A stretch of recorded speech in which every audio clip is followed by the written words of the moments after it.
The fluorescent lights in Preston Montgomery's downtown law office flickered like Maya Chin's last shred of hope. Unstable, about to die, running on fumes. "You want me to marry who?" Her voice cracked on the last word, and she hated herself for it. Maya had promised herself she wouldn't show weakness in front of Preston, wouldn't give her stepfather the satisfaction of seeing her break. But after pulling a double shift at the coffee shop, racing to her evening data entry job, then getting called to this emergency meeting at 10 p.m., her defenses were shot. Attorney Margaret Walsh, Preston's personal lawyer, the kind who wore Prada and had probably never ridden public transit in her life, slid a manila folder across the polished conference table with the clinical efficiency of someone who brokered impossible deals for obscene fees. "A sanitation worker," Walsh said, her tone suggesting she was describing a particularly distasteful insect. "Night shift janitor at Novatech Industries. His name is Danny Reeves. 29 years old, high school education, no criminal record. He needs to fulfill an unusual inheritance requirement that mandates marriage. You need money for your brother's experimental medical treatment. It's a simple transaction, 1-year marriage contract, then an amicable divorce with all medical expenses covered in full. Before we start, you're about to watch a story where she thinks she married a broke janitor. He's actually a billionaire CEO, and they're both lying to each other. She's trying to stop him from demolishing her community center. He's pretending to be poor to find real love. And when the truth comes out, chaos. If you don't subscribe now, you're going to lose track of where we are in the story. So do yourself a favor, hit subscribe, turn on all notifications, and let's dive into the messiest fake marriage that became the realest love story. Drop a love emoji in the comment, and tell me where you're watching from if you're ready. Maya's hands trembled as she opened the folder.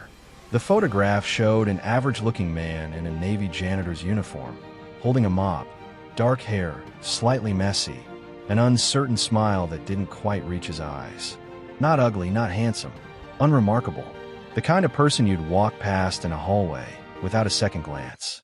The kind of person she was, basically, invisible. "Does he know I'm?" Maya gestured vaguely at herself. Wrinkled Target blazer over her coffee shop uniform, her black pants stained with espresso, her hair falling out of the bun she'd tied 12 hours ago, the duct tape covering the hole in her left shoe because she couldn't afford new ones until next paycheck. Nobody. A coding boot camp grad who couldn't even land a real tech job? A girl who serves coffee to people who make in an hour what I make in a year. Walsh's expression didn't flicker. Professional neutrality probably cost extra. Mr. Reeves specifically requested someone genuine and unpretentious. Someone who won't judge him for his limited prospects. He's apparently very aware of his station in life and wants a partner who won't expect champagne on a beer budget. Limited prospects. The phrase echoed in Maya's exhausted brain. A janitor marrying a barista. Two nobodies in a city of tech billionaires and startup millionaires, where even the dog walkers had Stanford MBAs and stock options. Why me specifically? Maya's bullshit detector, honed by years of Preston's schemes, was pinging. San Francisco has thousands of broke women. Why track me down? You were. Walsh hesitated, the first crack in her professional armor. Available, and you have a compelling need. Mr. Reeves' representative felt you'd be motivated to make this work. Translation: desperate enough not to ask too many questions. Maya's phone buzzed on the table. A text from Jesse's doctor. "Maya, we need to schedule the procedure within 10 days, or we lose the clinical trial slot. The $340,000 deposit must be confirmed by Friday. After that, the next available trial is 18 months out. Please advise. Dr. Patel." 18 months. Jesse would be completely blind by then. Her 12-year-old baby brother who wanted to be an astronomer, who'd spent his whole life looking up at stars, who'd gotten the cruel genetic lottery of progressive retinal degeneration. He'd lose everything that mattered to him because Maya couldn't earn money fast enough. 3 jobs weren't enough. Pride wouldn't save Jesse's vision. And Preston, her mother's second husband, the real estate mogul who'd married into the Chun family for social climbing purposes and had made Maya's life hell since her mother died 3 years ago. Preston was watching her with that calculating expression that meant he was getting something out of this beyond her knowledge. "What's the catch?" Maya asked flatly. "And don't tell me there isn't one." Preston doesn't arrange marriages out of the goodness of his heart. Preston, who'd been silent in the corner of the office reviewing contracts on his tablet like this was just another business deal, finally looked up. His smile was sharp enough to cut glass. No catch, Maya. Mr. Reeves' family has offered a substantial fee for finding him a suitable bride. I'm simply facilitating a mutually beneficial arrangement. You get money for Jesse's treatment. He gets a wife for his inheritance. Everyone wins. Except I have to marry a stranger and live with him for a year. The contract specifies separate living arrangements if desired. Walsh interjected smoothly. You're only required to maintain the legal appearance of marriage. How you choose to cohabitate is between you and Mr. Reeves. Maya stared at the photograph again. Danny Reeves, night shift janitor, probably cleaned the bathrooms in the very tech company she'd failed to get hired at, despite her coding skills, despite her portfolio, despite grinding through boot camp while working full-time to support Jesse. The system had chewed her up. Maybe it had chewed him up too. What do I tell Jesse? Maya whispered. That I'm marrying some random guy for money. Tell him whatever helps him sleep at night. Preston's voice was cold. But decide now, Maya. This offer expires in 24 hours, and I won't make another. It's this, or you watch Jesse go blind while you serve lattes to tech bros who tip in Bitcoin. The cruelty was casual, reflexive. Preston had never forgiven her mother for dying with debt instead of dying with assets. Had never forgiven Maya for existing as a reminder of his wife's poor choices. Maya looked at the contract. 1 year, $340,000 for medical expenses, paid directly to the hospital. Additional $100,000 cash payment upon successful completion of the marriage term. Clean divorce after 12 months. No assets shared, no strings attached. Danny Reeves got his inheritance. She got Jesse's vision. Simple, transactional, utterly devoid of anything resembling normal. Where do I sign? Maya said quietly. Preston's smile widened. Excellent choice. You'll meet Mr. Reeves tomorrow at City Hall for the ceremony. Walsh will handle all the paperwork. And Maya, his tone turned knife sharp. Don't embarrass me. This family has a reputation to maintain. This family, as if she'd ever been part of it. As if Preston hadn't made it clear from day one that she was just a burden he inherited along with her mother's debts.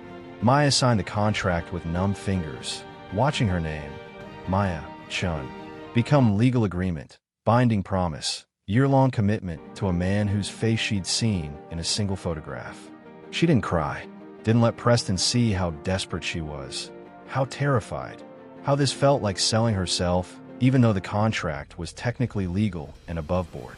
She just signed, and signed, and signed.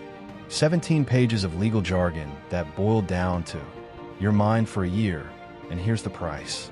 Congratulations, Walsh said with zero warmth when it was done. You're getting married tomorrow at 10 a.m. City Hall, room 3B.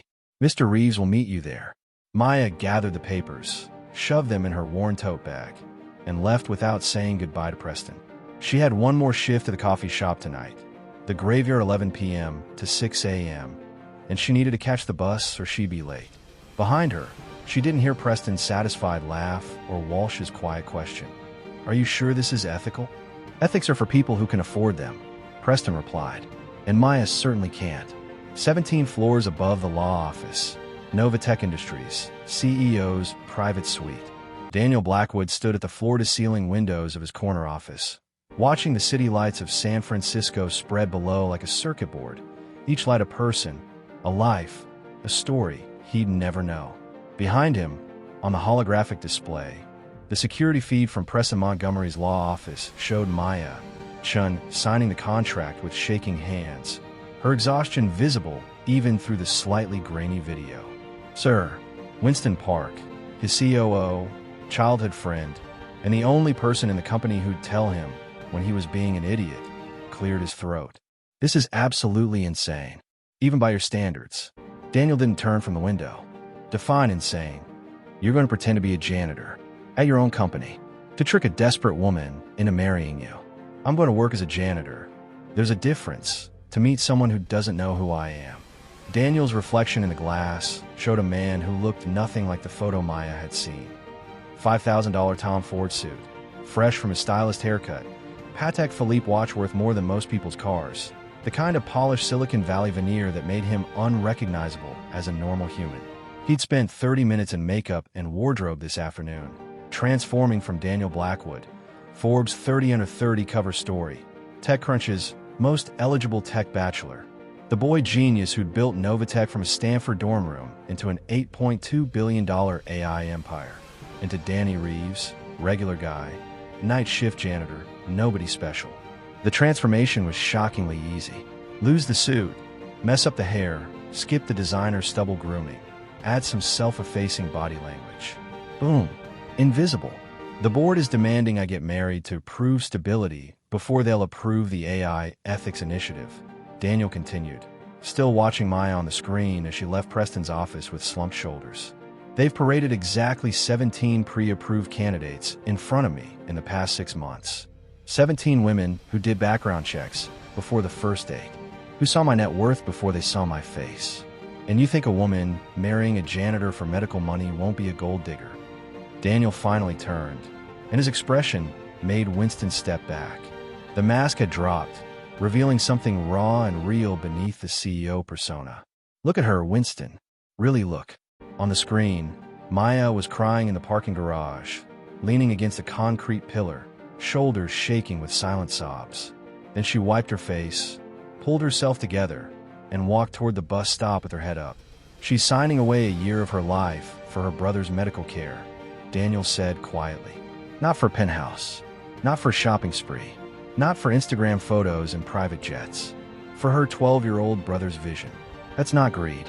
That's sacrifice. That's real. Winston sighed, running a hand through his hair. And when she discovers you're not actually Danny Reeves, minimum wage janitor, but Daniel Blackwood, multi-billionaire CEO, when she realizes you lied to her from day one, Daniel's jaw tightened. In 1 year, we both get what we need. She gets Jesse's treatment and $100,000 to start fresh. I keep the board from forcing a merger marriage with Victoria Ashford. He practically spat the name, whose father has been trying to acquire Novatech for 3 years. Win-win. You're playing with people's lives. I'm trying to save mine. The vulnerability in Daniel's voice was something almost no one ever heard. Winston, I can't remember the last time someone looked at me and saw me instead of my bank account. I'm 29 years old, and I can't tell if anyone actually likes me or if they just like my money. This woman, he gestured at the screen, she'll marry Danny Reeves, working-class janitor, and I'll finally know what it's like to be wanted for myself instead of my net worth. That's deeply sad. That's my reality.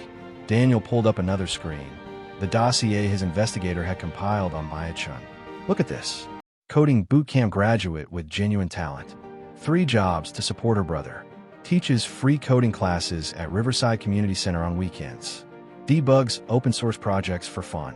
She's brilliant and broke, and the system crushed her because she didn't have the right connections. And you think marrying her under false pretenses is the solution? I think giving her a chance, a real chance, might be. Daniel closed the screens and finally met Winston's eyes. Set up the Montgomery Street studio. The one I bought through the LLC that can't be traced to me. Make it look like what a janitor could afford. IKEA furniture, small kitchen, walking distance to Novatech. Nothing suspicious. Your mother's going to kill you. Mom will want to vet her first. Daniel allowed himself a small smile. Let her. I'll make sure Catherine has access. If Maya Chun is who she appears to be, someone real in a city of manufactured personalities, Mom will approve.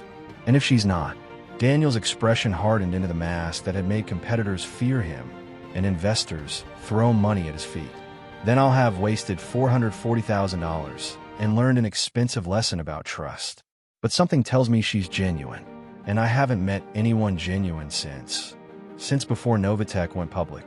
On the screen, Maya was boarding the bus, still wearing her stained work clothes, heading to another shift because that's what you did when you were desperate. She looked exhausted, real, human. She's going to hate you when she finds out, Winston warned. I know. Daniel turned back to the window. But maybe, just maybe, she'll understand why. Set everything up. Tomorrow, Daniel Blackwood disappears for a year, and Danny Reeves gets married. The next morning, San Francisco City Hall, room 3B. Maya wore her only dress, a blue cotton sundress from Target, purchased 3 years ago for her mother's funeral, Washed so many times the color had faded to almost gray. She'd spent her last $9 on a small bouquet of daisies from Trader Joe's, then immediately felt stupid. This wasn't a real wedding. This was a business transaction with flowers. The room was small and depressingly institutional. Beige walls, fluorescent lighting, uncomfortable plastic chairs, a bored-looking officiant reviewing paperwork at a desk. Nothing romantic. Nothing special. Perfect for a marriage of convenience. Miss Chun, a quiet voice made her turn. The man from the photograph stood in the doorway, but the camera hadn't captured half of him. He was taller than she'd expected, maybe 6 feet 1 inch, with a lean build that suggested someone who moved for a living. The janitor's uniform from the photo had been replaced with khaki pants and a button-down shirt that had seen better days. Both clean, but clearly thrift store purchases. Work boots that actually looked worked in. But his eyes, dark and intelligent, and carrying something that looked almost like nervousness. Those the photo had completely missed. Danny. Maya's voice came out smaller than intended. Daniel, actually. Everyone calls me Danny. He crossed the room with surprising grace, and Maya noticed his hands. They had calluses, but not the kind you got from mopping floors. These were fingertip calluses.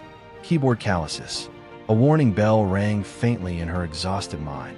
"You look really nice," Danny said, and he sounded genuinely sincere. "The dress, it's a good color on you. You don't have to lie. We both know what this is. A marriage." He pulled a small velvet box from his pocket, clearly vintage, not expensive, and opened it to reveal 2 simple gold bands. Maybe not a conventional one, but still a promise. And I figure any promise worth making is worth keeping properly. So, he took a visible breath. "Hi, I'm Danny. I work the night shift at Novatech cleaning offices. I'm allergic to shellfish, terrible at small talk, and I really, genuinely appreciate you agreeing to this arrangement." "Thank you." The formality was strangely sweet. Maya felt something crack in her defensive walls. "Hi, I'm Maya. I work 3 jobs, barista, data entry, weekend dog walker. I stress code at 2 a.m. when I can't sleep. And I just agreed to marry a complete stranger to save my little brother's eyesight. So I think we're equally terrible at life decisions." Danny's smile transformed his face from average to genuinely handsome. "Then we'll get along perfectly. Ready to do this thing. Do you always approach marriage proposals with this thing?" "First one, actually. I'm improvising." He extended his hand. "Shall we?"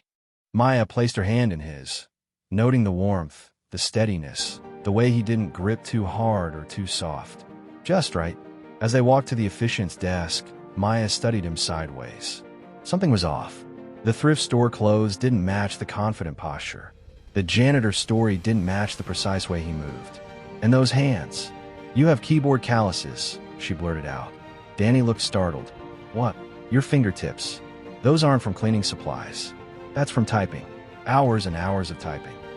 For a moment, something flickered in his eyes. Panic? Calculation? But then it smoothed over into an easy smile. "I do some online coursework in my downtime. Trying to learn coding. Actually, not very good at it yet, but I'm trying." It was a plausible lie, delivered smoothly. But it was a lie. Maya's bullshit detector was certain. But then the officiant was clearing her throat, and Preston's threat was echoing in Maya's mind, and Jesse's next doctor's appointment was in 6 days, and she didn't have the luxury of being paranoid about a janitor who typed a lot. "Dearly beloved," the officiant began in a monotone that suggested she'd done this 1,000 times. "We are gathered here today." The ceremony was brief and utterly devoid of romance. The officiant read the legal requirements. They exchanged the simple gold bands. Danny's hands were steady. Maya's shook. They repeated the vows and voices that ranged from confident, his, to barely audible, hers. "You may kiss the bride," the officiant said with zero enthusiasm. Maya and Danny looked at each other, suddenly awkward.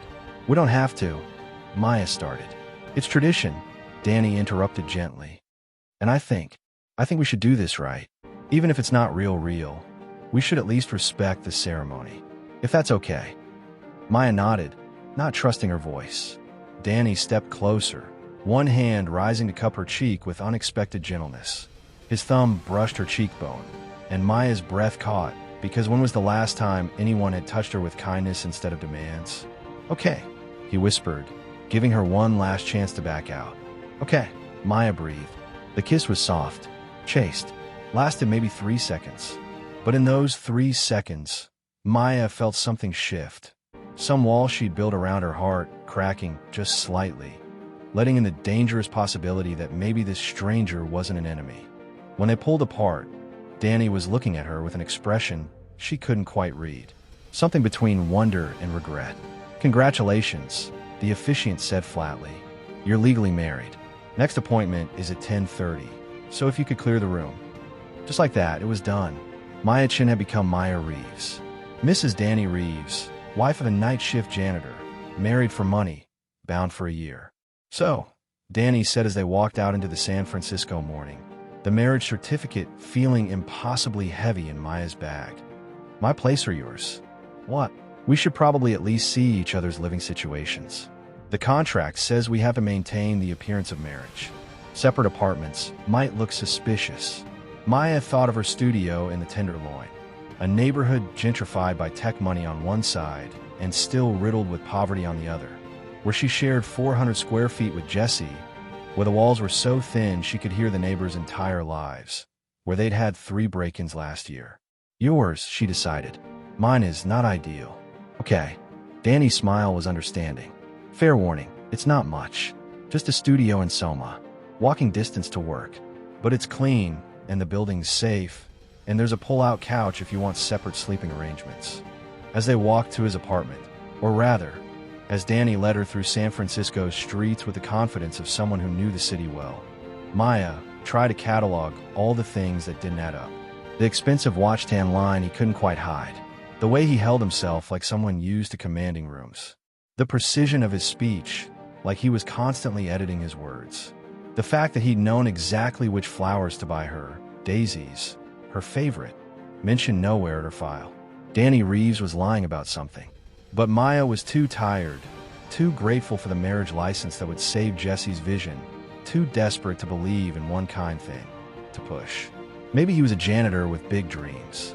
Maybe he'd been someone else once and was starting over. Maybe everyone in San Francisco was pretending to be someone they weren't. Or maybe, and this was the thought that scared her, maybe she was walking into something much bigger and more dangerous than a simple marriage of convenience. But Jesse needed that surgery in 6 days. So Maya Chun, no, Maya Reeves now, walked beside her stranger husband through the morning streets of San Francisco, carrying a wilting bouquet of daisies and a heart full of questions she couldn't afford to ask. And neither of them noticed the woman watching from a black Tesla parked across the street. Catherine Blackwood, Daniel's mother, photographing the moment with satisfaction. "She has no idea," Catherine murmured to herself. "Oh, Daniel, you brilliant idiot. She's exactly what you need. Let's just hope she forgives you when she finds out." But that was a problem for the future. For now, in the bureaucratic halls of City Hall, 2 people had just bound their lives together with lies, desperation, and the fragile hope that maybe, just maybe, something real could grow from the most artificial of beginnings. The officiant filed the marriage certificate. The city kept moving. And somewhere in the gleaming towers of Novatech Industries, a board of directors received the news. Daniel Blackwood had successfully married. The CEO position was secure. Phase 1, complete. Phase 2, falling in love with a woman who thought he was nobody. That would be the hard part. So Maya just married a janitor who has keyboard calluses and knows way too much about tech. Daniel just married the woman he's planning to evict. And neither of them knows the other's secret yet. If you want to see the moment Maya discovers her broke husband is actually the billionaire CEO she's trying to destroy, hit that subscribe button right now, because this story is about to get messy. Drop a fire emoji in the comments if you think she's going to figure it out before he confesses. Maya's first day at Novatech Industries started with a security badge that felt like a prison sentence and a desk assignment that confirmed she was invisible. Data entry, level 3. The HR coordinator said, without looking up from her tablet. "You'll be processing legacy client files. 8 to 5, Monday through Friday. Break room on level 2. Don't use the executive elevators." The unspoken message, "You're nobody here. Stay in your lane." Maya clutched her employee badge. Maya Reeves. The new name's still foreign. And try not to feel the weight of every dream she deferred. She had a computer science degree's worth of knowledge from boot camp, could debug complex code or sleep, had built 3 apps that never got funded because she didn't have the right connections. Now, she was typing client addresses into spreadsheets for $22 an hour. But Jesse's surgery was scheduled for Friday. The first payment had cleared. This was worth it. New employee. A warm voice made Maya turn. The woman was in her early 50s, elegant in a simple black uniform dress, silver-threaded dark hair, pulled back in a neat bun. Her badge read, Catherine Monroe, Facilities Management. I'm Maya. Maya Reeves. Still stumbling over the married name. Catherine. Head housekeeper. Her handshake was firm, assessing. You're the one who married Danny. Maya's face burned. News travels fast. Small company. Catherine's smile didn't quite reach her eyes. She was evaluating, measuring. Danny's a good man. Works hard. Keeps to himself mostly, but he's got a good heart. You know him well. I've worked here longer than most. You see people's true character at 2 a.m. when they think no one's watching. Catherine gestured toward the break room. Come on, I'll show you where everything is. And Maya, if anyone gives you trouble, you come find me. I don't tolerate snobs. Something about Catherine's presence was both comforting and unnerving, like she knew more than she was saying. That evening, Danny's studio apartment. Maya returned to find the studio transformed. The pull-out couch had been made up with clean sheets. A card table now held her laptop and a cheap desk lamp. Groceries filled the previously empty fridge. Hey, Danny emerged from the bathroom in jeans and a t-shirt, hair damp from the shower. How was day one? Fine. Boring. I'm basically a human Excel spreadsheet. Maya dropped her bag, exhaustion hitting her. You didn't have to do all this. We're married. Even if it's temporary, I figure we should make it bearable. He gestured to the kitchen. I wasn't sure what you liked, so I just got basics. But there's pasta if you're hungry. Maya studied him. He moved around the tiny kitchen with easy confidence, boiling water, chopping vegetables with knife skills that seemed too practiced for someone who claimed to eat mostly instant ramen. Where'd you learn to cook? YouTube. Too quick. Lots of free time on night shifts. Another lie. Maya was collecting them like red flags. Danny, can I ask you something? He looked up, suddenly wary. Sure. Why do you work nights? Day shift janitors make the same money, better hours. I like the quiet. Fewer people around. I can think. He turned back to the stove. Plus, I do some online coursework during downtime. Learning to code. Remember? Right. The coding. Maya opened her laptop, pulling up her community center project files. What language are you learning? Python. Starting simple. Makes sense. Good beginner language. She watched him carefully. What's your favorite part so far? The logic. How everything fits together like a puzzle. His answer was smooth, but Maya caught the way his shoulders tensed. What IDE are you using? Integrated Development Environment. The program where you write code. Pause. Too long. VS Code. Good choice. That's what I use. Maya leaned back, filing away the stumble. He'd known the right answer, but he'd had to think about it. Like someone who knew coding intimately, but wasn't used to talking about beginner experiences. Her phone rang. Dr. Patel's office. Maya. Danny's voice was concerned. You okay? You went pale. She answered with shaking hands. Hello. Ms. Reeves. Congratulations on your marriage. By the way, I'm calling to confirm Jesse's procedure is scheduled for Friday at 6 a.m. The payment cleared, and we're ready to proceed. Relief crashed through Maya, so hard she had to sit down. Friday. Yes. I'll be there. The success rate for patients at Jesse's stage is 94%. He's going to be fine. When she hung up, tears were streaming down her face. The first time she'd let herself cry since signing the contract. Maya. Danny was beside her instantly, awkward but concerned. What happened? Jesse's surgery. It's happening. It's really happening. She wiped her eyes roughly. Sorry. I've been terrified it would fall through. That something would go wrong. That I'd lose him like I lost. She cut herself off, but Danny's expression had softened into something genuine. Like you lost your mom, he finished quietly. I read about the accident. I'm sorry. You researched me. The marriage contract had your background. I wanted to know who I was marrying. He handed her a tissue. Your mom founded Riverside Community Center. The free coding classes you teach, that was her program. Maya nodded, not trusting her voice. That's why you need the money, Danny continued. not just Jesse's treatment. You're trying to save her legacy. The CEO of Novatech wants to demolish the whole neighborhood, build luxury condos. Bitterness crept in her voice. Daniel Blackwood probably doesn't even know Riverside exists. We're just a line item on a development proposal. Danny went very still. You've researched the CEO? I've been trying to get a meeting with him for 6 months to show him what he'd be destroying. But billionaires don't take meetings with baristas. She pulled up her laptop, showing him architectural plans she'd found. Look, they want a level 12 blocks. Displace 300 families. The community center, the free clinic, the food bank, all gone. For what? So tech workers can have authentic urban living experiences. Maya, I know it sounds naive, fighting a corporation with billions in capital. But that center saved my life after Mom died. Those kids I teach, coding is their way out of poverty, just like it almost was for mine.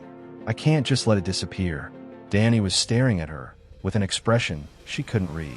Conflict, guilt, something else. What if, he said carefully, the CEO didn't know the full story? What if the demolition was pushed by mid-level executives and he never saw the community impact? Then he's either ignorant or incompetent. Neither is acceptable. Fair. Danny turned back to the stove, shoulders tense. The pasta's done. You should eat something. They ate in awkward silence, the air heavy with everything unsaid. Finally, Danny spoke. I should get ready for work. Night shift starts at 11. Right. The janitor thing. He looked at her sharply. You don't believe I'm a janitor. It wasn't a question. Maya met his eyes. I believe you work at Novatech. I believe you're hiding something. But you paid for Jesse's surgery, so I'm not going to push. We have 11 more months of this arrangement. I can live with your secrets if you can live with mine. What secrets are you hiding? She smiled without humor. That I'm planning to sabotage your company's demolition project from the inside. I'm going to find Daniel Blackwood, and I'm going to make him listen. Danny's expression was unreadable. That's a dangerous plan.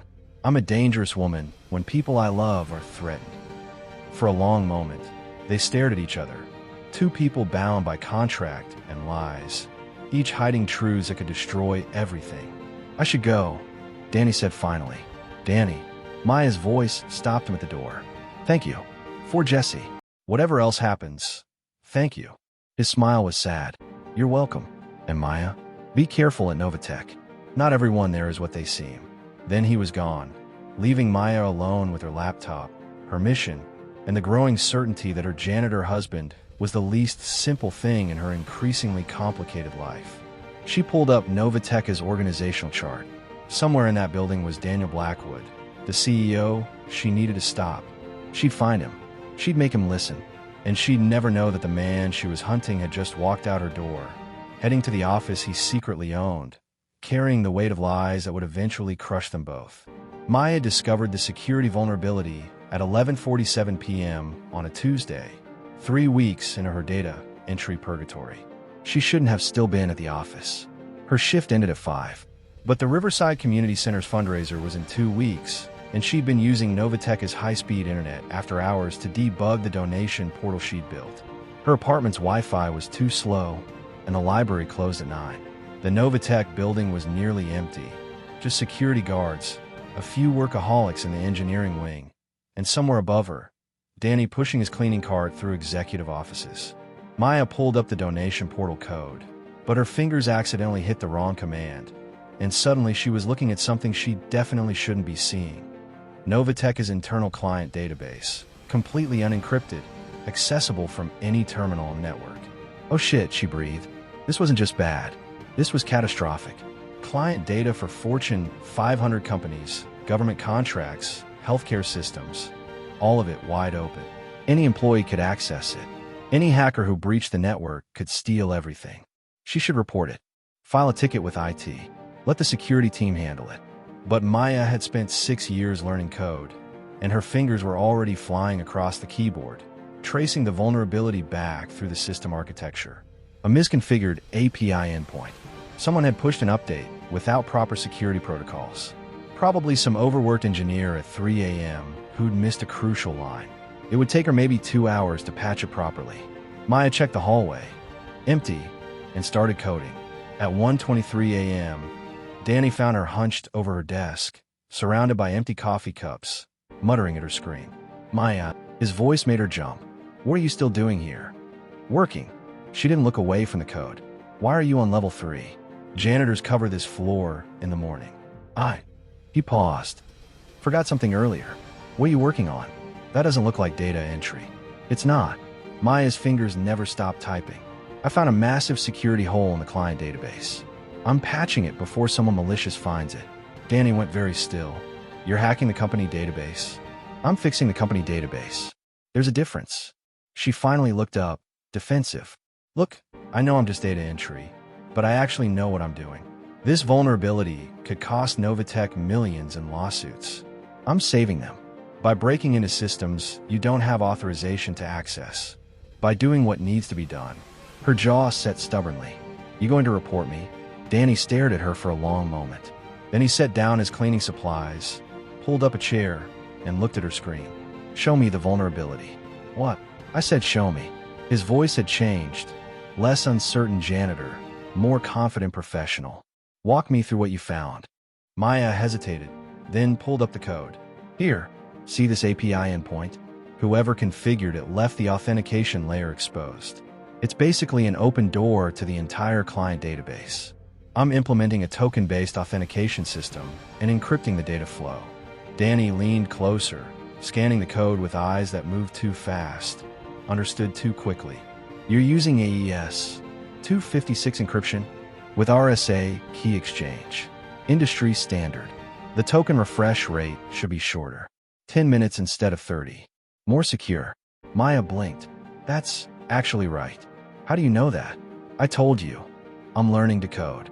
But his voice was distracted, already focused on her screen. This function here. You're going to hit a race condition when multiple clients access simultaneously. You need to implement a mutex lock. And what? Mutual exclusion lock. Prevents simultaneous access conflicts. His fingers hovered over a keyboard. May I? Maya nodded, stunned. Danny typed for 30 seconds, inserting code that was elegant, efficient, and way beyond learning Python from YouTube. When he finished, the solution was perfect. Who are you? Maya whispered. Danny froze, realizing his mistake. I used to do tech support. Before the janitor job. I know some things. Tech support doesn't write code like that. That's senior engineer level. I'm a fast learner. They stared at each other, the lie hanging between them like smoke. Fine, Maya said finally. Keep your secrets, but help me finish this. If we don't patch it tonight, the entire client database is vulnerable. Relief flooded Danny's face. Okay, let's do this. They worked in synchronized silence. Maya writing the primary patches while Danny caught the edge cases and optimization issues she missed. It felt natural, like they'd been coding together for years instead of minutes. At 3:47 a.m., they deployed the patch. It's done, Maya said, exhausted. Novatech's client data is secure.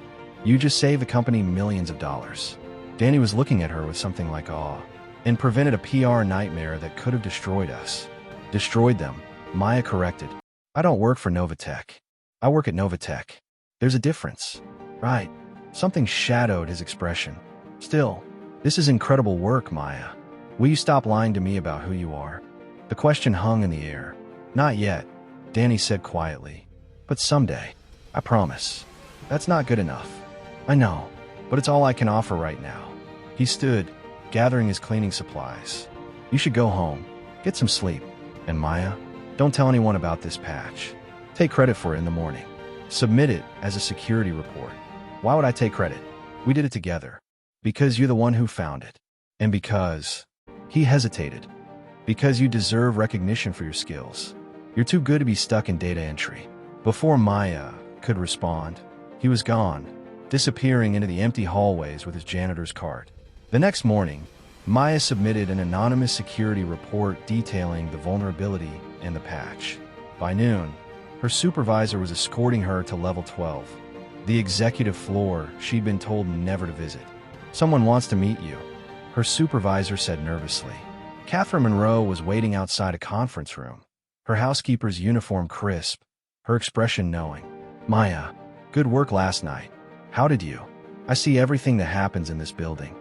Catherine's smile was enigmatic.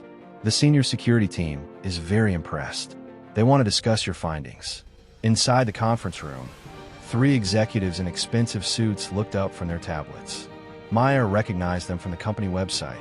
Victoria Ashford, VP of Operations. Marcus Chun, Chief Technology Officer. In an empty chair at the head of the table where the CEO should sit. Ms. Reeves. Victoria's voice was ice. We understand you accessed unauthorized systems last night. Maya's stomach dropped. I was fixing a critical vulnerability, which you discovered by hacking our internal database. Victoria's smile was predatory. That's a terminable offense. Possibly criminal.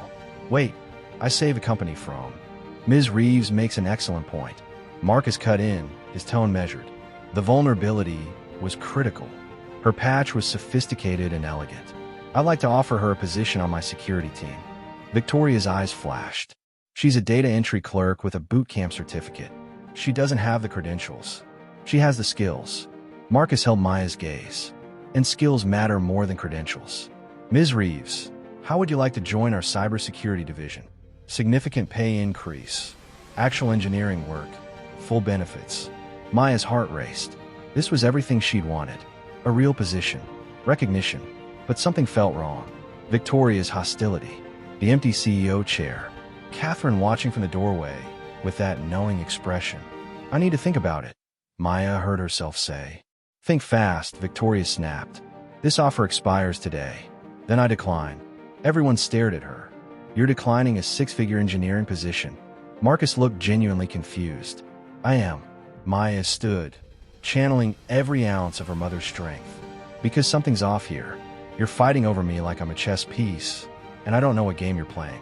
When I take an engineering position, it'll be because someone values my work, not because I'm useful leverage in whatever corporate politics this is. She walked out before they could respond, Catherine falling in a step beside her. That was brave, Catherine murmured. And smart. What's really going on? Victoria wants to acquire Novatech through marriage to the CEO. You just became a threat. A talented woman who could catch his attention. Catherine's smile was approving. She's trying to neutralize you before you become competition. I'm married. I'm not competition for anything. Are you sure about that? Before Maya could answer, her phone rang. Preston's number. I need to take this, Maya said, stepping away. Maya. Preston's voice was sharp. I'm at Vivian's apartment. She tells me you've been making waves at Novatech. Drawing attention to yourself. That wasn't the plan. What plan? I'm just doing my job. Your job is to stay invisible for 1 year, collect your money, and disappear. Not to play tech genius and impress executives. You're embarrassing Vivian. How is my work embarrassing Vivian? Because she works in marketing and you're in data entry. Yet you're the one getting executive attention. It makes our family look bad. Preston's tone turned threatening. Stay in your lane, Maya, or I'll make sure that community center you love so much gets demolished ahead of schedule. He hung up. Maya stood in the hallway, shaking with anger, when Danny appeared from around the corner, in different clothes, looking rushed, like he'd changed quickly. Maya, I heard about the meeting. Are you okay? No. She turned to him, eyes burning. Everyone in this building is playing games I don't understand. Victoria hates me. Preston's threatening me. And you. She poked his chest. You keep pretending to be something you're not. I'm so tired of lies. I know. Danny's voice was raw. I know, and I'm sorry. But Maya, what you did last night, that was brilliant. Don't let anyone make you feel small for being smart. Then help me understand. What's really happening here? Danny looked torn, like he was fighting himself. Finally, come with me. There's something I need to show you. What? Trust me. Please. Maya wanted to refuse. Wanted to demand answers first. But something in his eyes, genuine and desperate and real, made her nod. Okay, show me. As they headed toward the elevator, neither noticed Victoria watching from her office window. Phone pressed to her ear. Preston? We have a problem. Wait, did you catch that? Victoria and Preston are teaming up against Maya. Daniel just showed her code that proves he's not just a janitor. And Maya's about to walk into a trap she doesn't even see coming. Subscribe now because the next scene reveals what Victoria is planning. And trust me, it's going to blow your mind. Comment Team Maya if you think she can handle whatever they throw at her. And if you're already loving this story, share it with someone who loves billionaire romance drama. Your stepdaughter is becoming a liability. We need to accelerate our timeline. Danny led Maya to the parking garage, past rows of Teslas and BMWs, to a beat-up Honda Civic that looked like it had survived 3 different decades. "This is your car?" Maya asked. "Company cars are for executives. I take the bus mostly, but I keep this for emergencies." He opened the passenger door, which creaked ominously. "Get in. Where are we going?" "Somewhere we can talk without surveillance cameras." That should have alarmed her. Instead, Maya found herself climbing into the car, watching as Danny navigated San Francisco's streets with the confidence of someone who knew every shortcut, every back alley. They ended up at Crissy Field, the waterfront park with views of the Golden Gate Bridge. At 2 p.m. on a Wednesday, it was nearly empty, just joggers and tourists in the distance. Danny killed the engine and sat silent for a long moment. "I'm not who you think I am," he said finally. Maya's heart hammered. "I know, but I'm also not who Victoria thinks I am, or Preston, or anyone else in that building." He turned to face her. "Maya, I need you to trust me for 3 more months. Can you do that?" "That's not an answer. It's all I can give you right now." His expression was tortured. "There are things happening. Corporate politics, family obligations, legal complications, that I can't explain without putting you in danger. But I swear to you, everything I'm doing is to protect people, including you." "From what?" "From people like Victoria Ashford, who see you as a threat. From Preston Montgomery, who's using you as a pawn. From—" He stopped himself. "I can't say more. Not yet."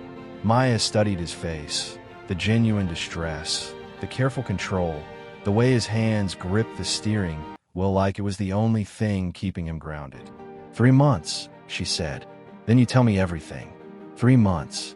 "I promise." Relief flooded his features. "Thank you. Don't thank me yet. I'm still planning to stop the Riverside demolition." "I know." Something flickered in his eyes. Amusement? Pride? "I wouldn't expect anything less." Maya's phone buzzed. An email from Novatech HR. "You are cordially invited to the annual Novatech Innovation Gala, Friday 7 p.m., as recognition for your security contributions. Attendance is mandatory for all recognized employees. Formal attire required." "Oh no," Maya breathed. "What?" "The gala. They invited me." "Danny, I don't have anything to wear to a formal event." "I can't afford." "I'll handle it." "You're a janitor. You can't afford a formal dress either." "I have some savings." He was already pulling out his phone. "Let me make a call." "To who?" But Danny was already talking. "Catherine, it's me. Maya needs a dress for Friday's gala." "Yes, I know. Can you?" "Perfect. Thank you." He hung up, looking satisfied. "Catherine's taking you shopping tomorrow. Her treat. She says she has connections at a consignment shop." "Why would your boss buy me a dress?" "Catherine's not my boss. She's—" Danny hesitated. "A friend. Someone who cares about people who work hard and get overlooked. She likes you." Another non-answer. Maya was collecting them like evidence. Friday arrived with the weight of impending disaster. Catherine had indeed taken Maya shopping, to a consignment boutique in Pacific Heights where a simple navy dress that probably cost $2,000 new was marked down to $200, which Catherine insisted on paying. "Consider it an investment," Catherine had said cryptically. "You're going to need armor for tonight." Now, standing in Novatech's transformed lobby, crystal chandeliers, ice sculptures, champagne fountains, Maya understood what Catherine meant. This wasn't a party. This was a battlefield disguised as networking. "Maya Chun." A voice dripping with false sweetness made her turn. The woman was stunning. Red dress, perfect hair, diamond earrings that could fund Jesse's college education. Her smile was sharp enough to cut. "It's Maya Reeves now," Maya corrected. "All right, you got married. To that janitor." The woman's laugh was tinkling and cruel. "I'm Vivian Montgomery, your stepsister, technically, though Daddy prefers I not advertise that connection." Maya's stomach dropped. "Vivian, Preston's real daughter, the one who was supposed to marry into the Blackwood family." "Vivian, nice to finally meet you." "Is it?"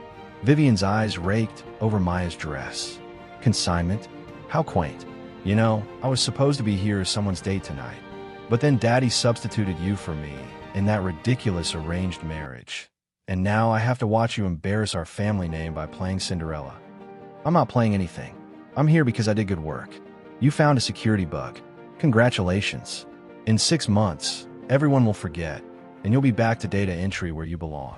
Vivian leaned closer, voice dropping to a venomous whisper. Stay away from the executives, Maya. You don't belong in their world. And if you try to climb above your station, I'll make sure you fall hard. Vivian, darling. A man's voice interrupted. He was tall, handsome in a polished way, wearing a suit that cost more than Maya's rent. Tormenting the help. Richard, this is my stepsister Maya. Maya, this is Richard Ashford, Victoria's nephew. He's in business development. Richard, Maya's ex-fiancé, the one who'd proposed senior year of boot camp, then vanished when her mother died and the medical bills started piling up.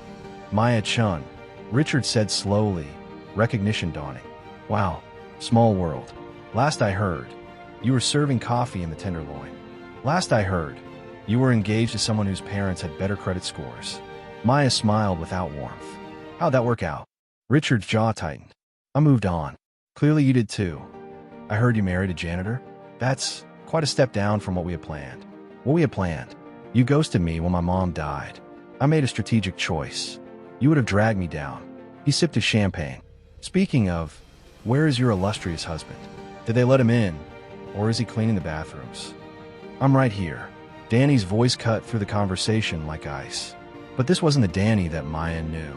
This man wore a perfectly tailored tuxedo that made him look like he belonged on a magazine cover. His hair was styled, his posture commanding, his expression cold enough to freeze hell. And you are. Richard's tone was dismissive. Her husband. Danny stepped beside Maya, his hand finding the small of her back with possessive certainty. Daniel Reeves. Nice to meet you, Richard. I've heard absolutely nothing about you, which seems appropriate. Vivian's eyes narrowed. That tux is Tom Ford. Janitors don't wear Tom Ford. Rental, Danny said smoothly. But thank you for recognizing quality when you see it.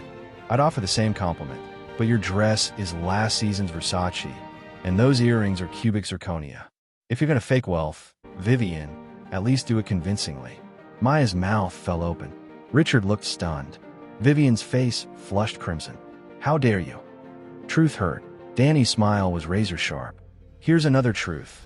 Maya's security patch saved this company from a class action lawsuit that would have destroyed shareholder value. What exactly have you contributed lately besides gossip and entitlement? You're a janitor, Richard sputtered. You can't speak to us like what? Like someone who knows his worth regardless of his job title. Danny's voice dropped dangerously. I may clean floors, but at least I work for my money. You're a trust fund kid playing businessman in daddy's company. We are not the same. The small crowd that had gathered was staring. Vivian looked murderous. Richard looked humiliated. This isn't over, Vivian hissed before stalking away, Richard trailing after her. The moment they were gone, Danny's commanding presence collapsed. His hand trembled slightly against Maya's back. I'm sorry, he breathed. I shouldn't have. They just made me so angry. Who are you? Maya turned to face him. That wasn't a janitor defending his wife. That was someone who's used to command. Someone who knows exactly how to dismantle people with words. Someone wearing a tuxedo that I'm pretty sure isn't rental. Danny looked trapped. Maya, the truth. Right now. Or I walk away from this marriage tonight. For a long moment, he just stared at her. Then, I can't. Not here. Not yet. But I swear to you. Ms. Reeves. A server appeared with a tray. Champagne. Maya grabbed a glass, down in one gulp, and grabbed another. Maya, please. 3 months, she interrupted. You said 3 months. Fine. But Danny, or Daniel, or whoever you actually are, when those 3 months are up, you tell me everything. Every lie. Every secret. Every reason you're pretending to be someone you're not. Agreed. Agreed. Good. Maya drained the second glass. Now let's get through this nightmare of a party. And then I want to go home and pretend my life makes sense. Danny's expression was anguished, but he offered his arm. Together, Maya took it, feeling the expensive fabric of his definitely not rental tuxedo, noting the way executives nodded to him as they passed, cataloging every inconsistency. Her janitor husband was lying, but for 3 more months, she'd play along. Because somewhere in this tower of glass and lies, there was truth waiting to destroy them both.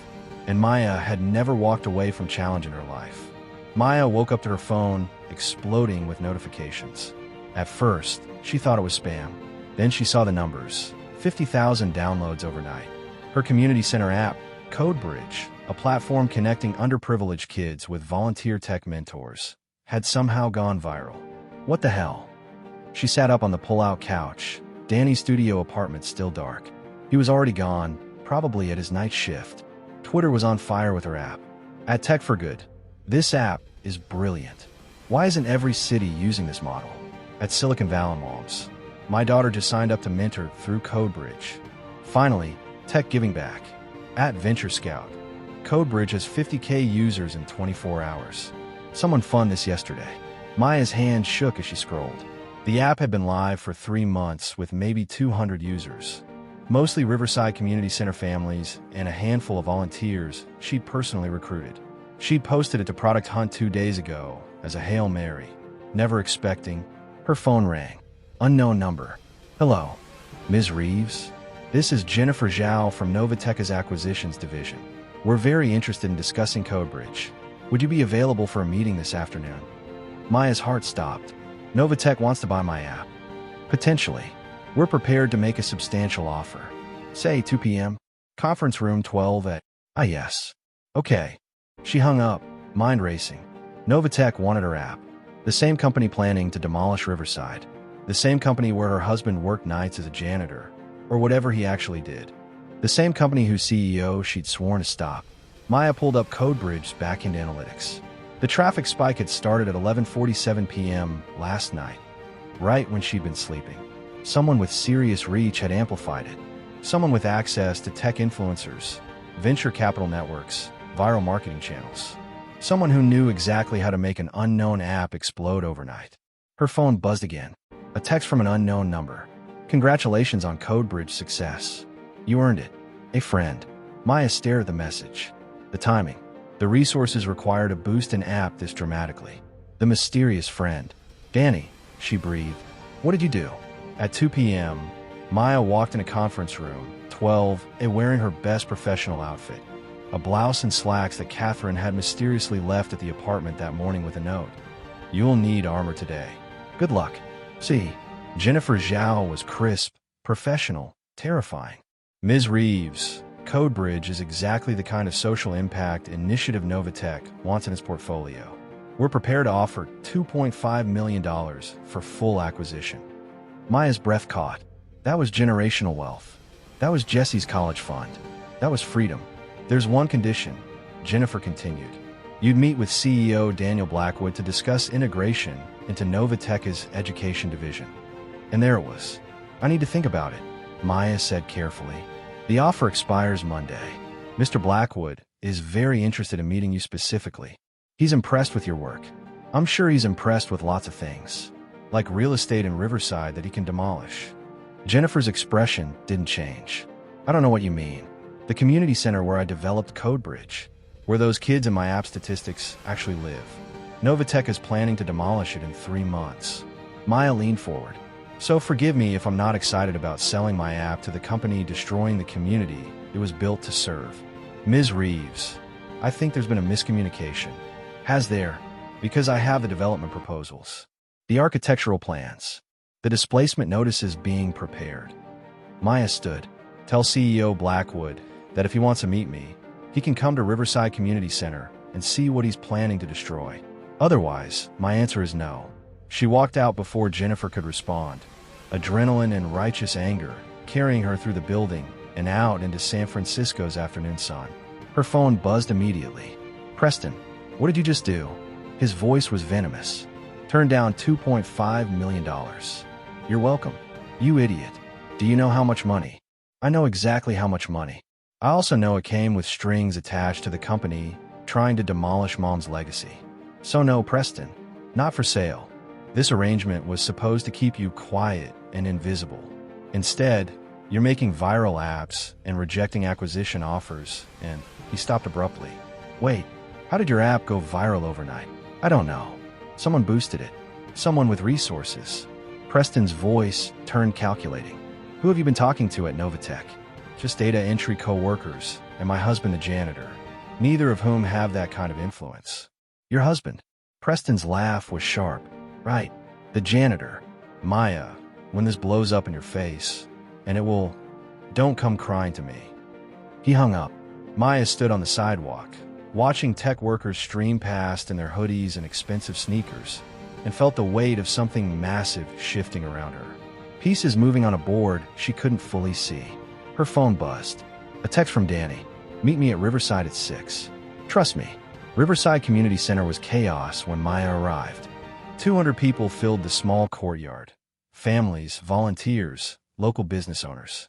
At the center, someone had set up a projector showing architectural renderings of the proposed demolition.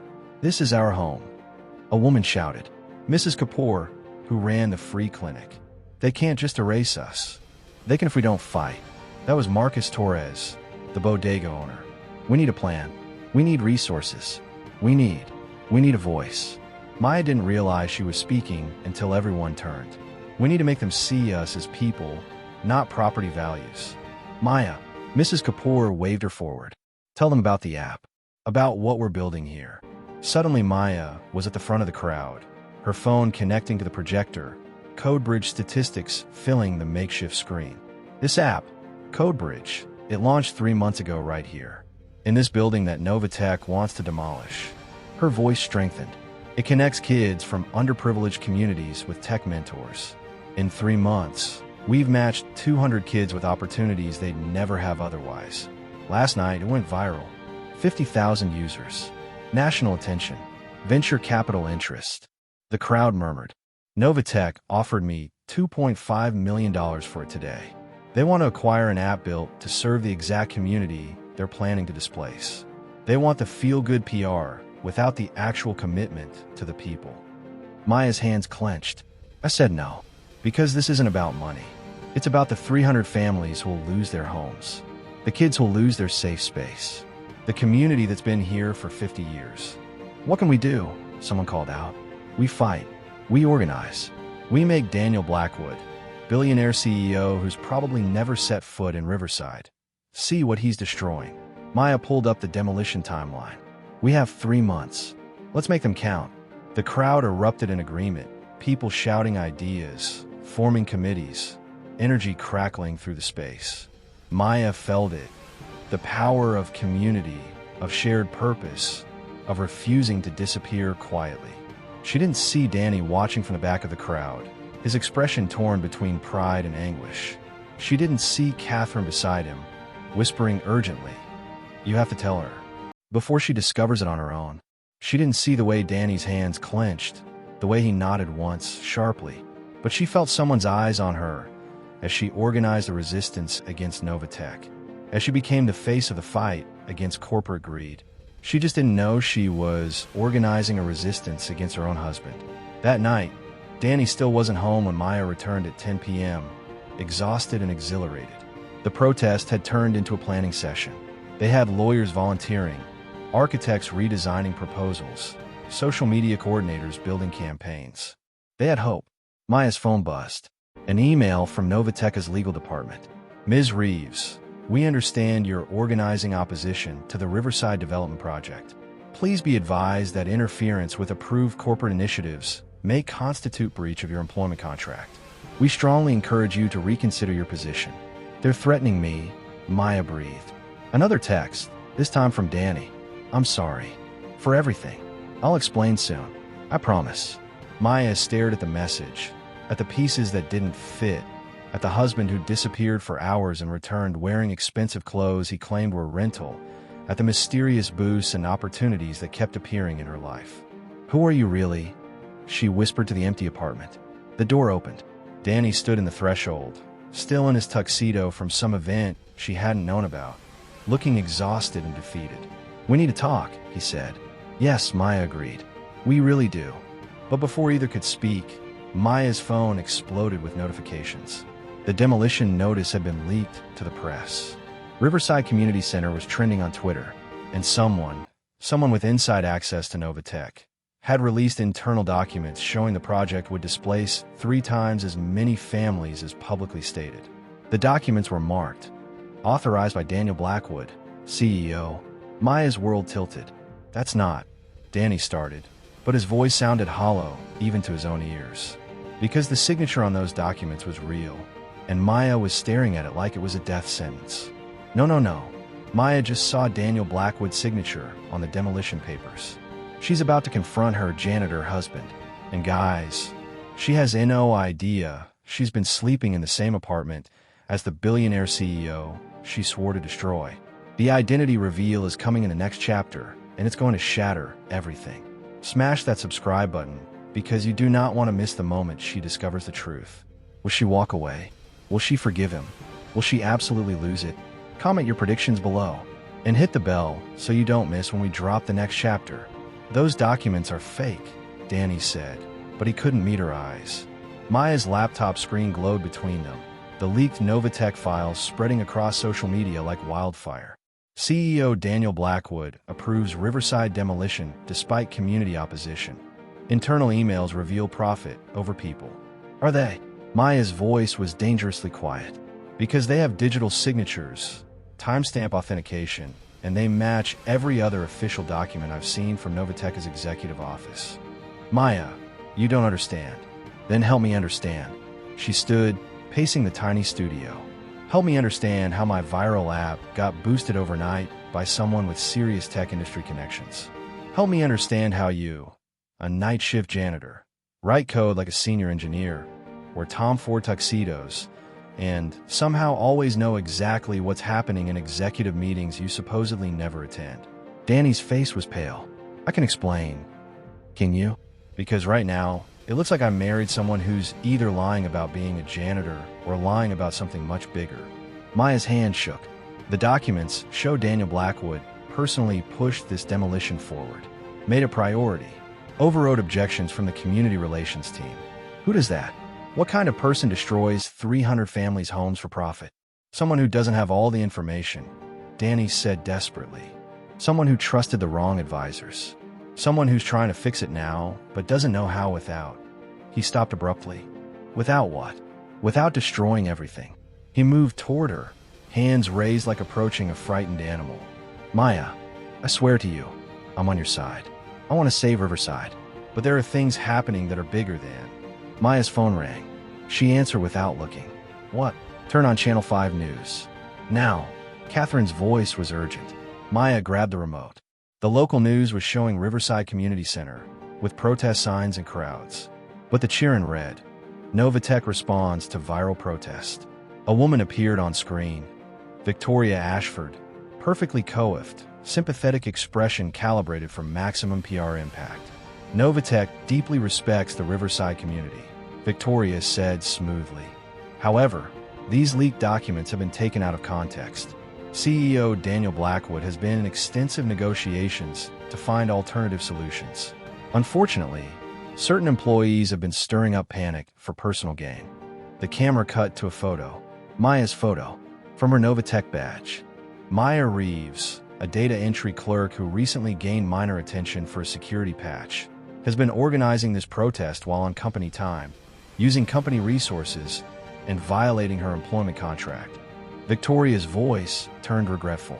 We've tried to work with Ms. Reeves, even offering to acquire her social media application, but she's chosen confrontation over collaboration. Effective immediately, she's been terminated for breach of contract and corporate sabotage. Maya's phone started ringing. Email notifications flooded in. Her Novatech access credentials denied. Her badge deactivated. They fired me, she whispered. They're making me the villain. Danny was already on his phone. Winston, kill that segment. Get her lawyers. What do you mean it's too late? Then issue a counter-statement. Now. Maya stared at him. Winston? As in Winston Park? The COO of Novatech. Danny froze. Why? Maya said slowly. Does a janitor have the personal number of Novatech's chief operating officer? And why does he take orders from you? Maya, don't. She backed away. Don't lie to me anymore. I can't do this. The fake marriage, the secrets, the constant deception. Now I'm fired and publicly humiliated on television. And you're making calls to executives like you run the company. She stopped, the pieces clicking into place with sickening clarity. The expensive watches he tried to hide. The way executives defer to him at the gala. Catherine's knowing looks. Victoria's hatred. The way he defended her with the confidence of someone used to command. The apartment that was too nice for a janitor's salary. His knowledge of internal company politics. Oh my God, Maya breathed. You're him. Maya, please. You're Daniel Blackwood. Her voice cracked. You're the CEO. The person I've been trying to stop. The person I married. Nausea rolled through her. This whole time, I've been sleeping in the same apartment as the man trying to destroy my mother's legacy. It's not like that. Isn't it? Maya's shout startled them both. You lied about everything. Your job, your name, your entire identity. You let me rant about the evil CEO Daniel Blackwood, while you were him the whole time. I did it to meet someone real. Daniel, his voice broke. Everyone I meet sees my money first. You were the first person in 5 years who looked at me like I was just a person. I couldn't give that up. So you married me under false pretenses. Let me organize a protest against my own husband. Made me look like an idiot. Tears streamed down Maya's face. Was any of it real? The coding sessions? The conversations? Or was I just entertainment for a bored billionaire slumming it with the poor people? Every moment was real, Daniel insisted. Maya, I'm falling in love with you. Don't. The word came out sharp as glass. Don't you dare say that. You don't love me. You love the version of me that didn't know who you were. The version that was safe and ignorant and convenient. That's not true. Prove it. Maya grabbed her bag, shoving her laptop and clothes inside. Cancel the demolition. Publicly. Tonight. Save Riverside. If you actually care about me. If any of this was real, save the thing I love most. Daniel's face was anguished. I can't. Not yet. The board. Maya laughed bitterly. Of course. Your board matters more than 300 families. More than the truth. More than me. Maya, if I cancel it now, without proper alternatives in place, Victoria's faction will use it to remove me as CEO. They'll install someone worse. Someone who'll demolish Riverside and 10 other neighborhoods. I'm trying to build something better, but I need time. Time. She shouldered her bag. You've had 3 months. How much more time do you need to decide if people matter more than profit? Where are you going? Away from you. Away from this lie. She moved toward the door. When the divorce papers come, sign them. You'll get your inheritance. I'll get my freedom. We both get what we actually wanted from this arrangement. Maya, please. He caught her arm gently. Don't leave like this. Let me explain everything. Let me show you what I'm actually trying to do. The door burst open. Catherine stood there, breathing hard, eyes wide. Daniel, we have a problem. Vivian's called an emergency board meeting. She's moving to vote you out as CEO tonight. She has the leaked documents, the protest coverage, and evidence of your unauthorized marriage to circumvent the board's merger requirements. If you're not at headquarters in 20 minutes, you lose everything. Daniel's hand dropped from Maya's arm. I have to go. Of course you do, Maya said hollowly. Your company matters more. It always did. Maya, go save your empire, Mr. Blackwood. I'll save my community. Apparently, we were never on the same side. She walked out before he could respond, Catherine's worried voice following her. Daniel, we don't have time. The door closed, cutting off whatever came next. Maya stood in the hallway of the apartment building, her whole world shattered, and pulled out her phone. She had one call left to make. Preston, it's Maya. You win. I want a divorce. Fast as legally possible. Preston's satisfied laugh echoed through the line. Now you're thinking clearly. I'll have the papers drawn up on Monday. And Maya, you might want to read the fine print on that marriage contract. The $100,000 bonus, only paid upon successful completion of the full year. You leave early, you get nothing. He hung up. Maya sank to the floor, back against the wall, and let herself break. She'd married a lie, lost her job, become a public villain, and now she'd lose the money that was supposed to secure Jesse's future. All because she'd been stupid enough to trust a man who'd lied about everything from the moment they met. Inside the apartment, she didn't hear Daniel's anguished conversation with Catherine. Go after her, Catherine urged. Forget the board meeting. Go fix this. If I lose the CEO position, Victoria takes over. She'll demolish Riverside next week. At least this way, I can still fight from inside. Daniel's voice was hollow. I'm trying to save her community, even if she never forgives me. And if you lose her in the process. Daniel looked at the door Maya had walked through, his expression devastated. Then I'll have saved Riverside and lost the only person who ever made me want to be someone worth saving. He grabbed his jacket and headed for headquarters, leaving Catherine alone in the apartment, shaking her head at the wreckage of good intentions and terrible timing. She knows. Maya just discovered that Danny the janitor is actually Daniel Blackwood, the billionaire she's been fighting against this entire time. She's walked out. He's about to lose his CEO position, and their entire marriage was built on lies.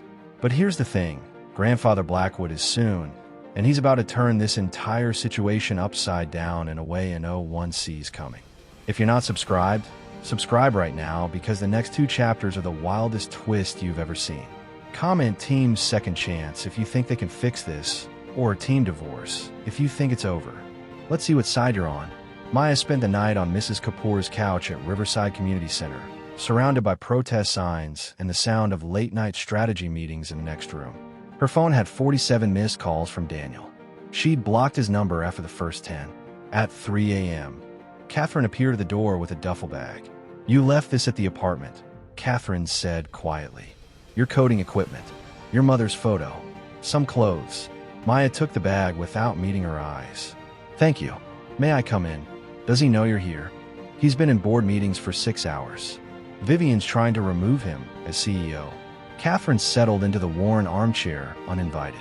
She has Preston Montgomery's backing. Together, they have enough proxy votes to force a leadership change. "Good," Maya said flatly. "He lied about everything. He deserves to lose." "Does he?" Catherine's tone was gentle but challenging. "Or does he deserve a chance to explain why he lied? You knew. This whole time, you knew who he was, and you let me believe that I was head housekeeper?" "Yes." Catherine's smile was rueful. "I'm actually Daniel's mother, Catherine Blackwood.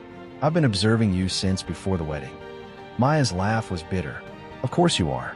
Everyone in this nightmare has been lying to me." "Not lying. Protecting." Catherine leaned forward. "Do you know what Daniel did after you left tonight? He walked into that board meeting and told Vivian that if she wants to remove him, fine. But he's immediately canceling the Riverside project and personally funding alternative housing for every displaced family. Out of his own money, not the company's." Maya's breath caught. "What?" "He told the board that some things matter more than profit margins. That he'd rather lose his position than destroy a community. He's risking $1 billion company for a neighborhood most CEOs wouldn't visit." Catherine's eyes were fierce. "That's not the action of someone who doesn't care, Maya." "He still lied." "Yes, he did." Catherine didn't soften it. "He made a terrible choice born from years of being seen as a bank account instead of a person. He met you and saw a chance to be real, to be wanted for himself. And he took it, selfishly, stupidly. But Maya, he fell in love with you. Actually, genuinely in love. I've watched my son navigate shallow relationships for 10 years. What he feels for you is different. Love built on lies isn't love." "Then what about your lie?" Catherine's voice turned sharp. "You married him for money. For Jesse's medical bills. That was transactional too. Neither of you entered this marriage honestly. You're just angry because his deception was bigger than yours." The words hit like a slap. Maya wanted to argue, to defend herself, but Catherine was right. She'd married Daniel, for $340,000 and the chance to infiltrate his company. She'd used him too. "I was desperate," Maya whispered. "So was he.